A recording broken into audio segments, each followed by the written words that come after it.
Good morning साथीहरू सबैजनालाई। म चाहिँ अहिले यो ब्लू वाटरको आइसल्यान्ड भन्ने ठाउँमा छु र यहाँ चाहिँ यस्तो ठुलो रेस्टुरेन्ट बनाएको रहेछ र म यताको देखाउने छु। सबै रेस्टुरेन्ट लाइन रहेछ।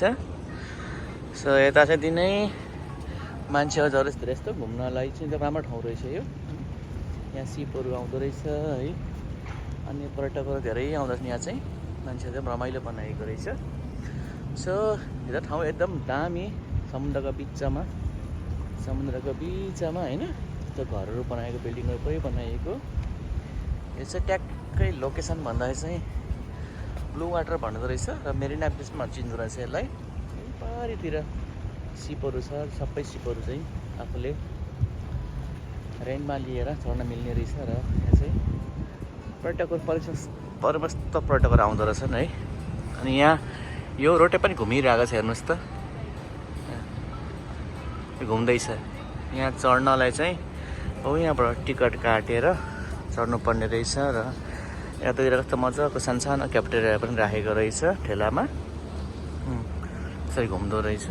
यसरी टाढाबाट सिपहरू पनि आउँदो रहेछ। यसरी ठाउँ चाहिँ रमाइलो रहेछ घुम्नको लागि। तपाईँहरू दुबई आउनु भएको छ भने ठाउँ पनि घुम्न आउनु होला। दुबई मेरिना भन्दो रहेछ र ब्लू वाटर भन्दो रहेछ है।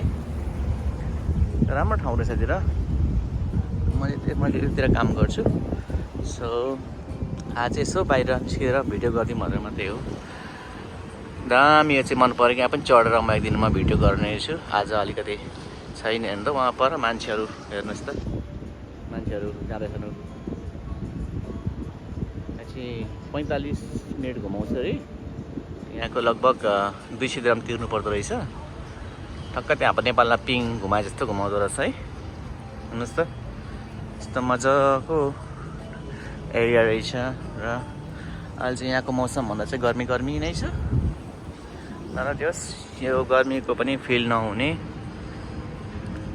मजाले घुमेर सट्टासँगले सिन हेर्नलाई आउँदो रहेछ। र यहाँ चाहिँ ब्लू वाटरको यस्तो राखेको रहेछ। के गर्न हुने के नहुने राखिदिएको छ। मर्निङ पनि पढ्नुपर्ने रहेछ है। र मजा हेर्नुहोस् त, त्यो प्राइभेट जेट बुक गरेर मान्छेहरूले हिँड्दो रहेछ। त्यसरी सानो जुसको दोकान रहेछ यताबाट चाहिँ। सबै उखला हेर्नु ल, एकदम चाहिँ नजिकबाट देखाउँछु यसलाई म। यसलाई यसरी बक्साभित्र मान्छे बसेर घुम्दो रहेछ। यस्ता पर्यटकहरू आउँदैछन्। सो यहाँबाट हेर्दाखेरि चाहिँ रमाइलो देख्ने, अलिक जुम गर्दा राम्रो देखिने जस्तो छ है। यस्तो छ यहाँको सिनहरू है त। यहाँबाट चाहिँ टिकट रहेछ है, गेस्ट टिकट यहाँबाट काट्नुपर्ने रहेछ। म चाहिँ अहिले टिकट काट्न गइनँ। अब कुनै बेला पैसा गोजीमा भएको बेला चाहिँ म टिकट काटेर माथि चढेर होइन टक्कसँगले म पनि फेरि नै यसरी नै घुमेर आउनेछु। घुमेर तपाईँ देखाउने नै छु है त।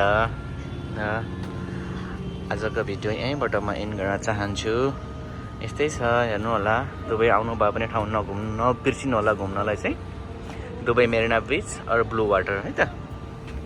ल हेर्नुहोस्, तर मजाले घुमाएर रोटेट गर्दो रहेछ यसमा। चाहिँ विश्वको ठुलो रोड पनि भन्दो रहेछ यसलाई।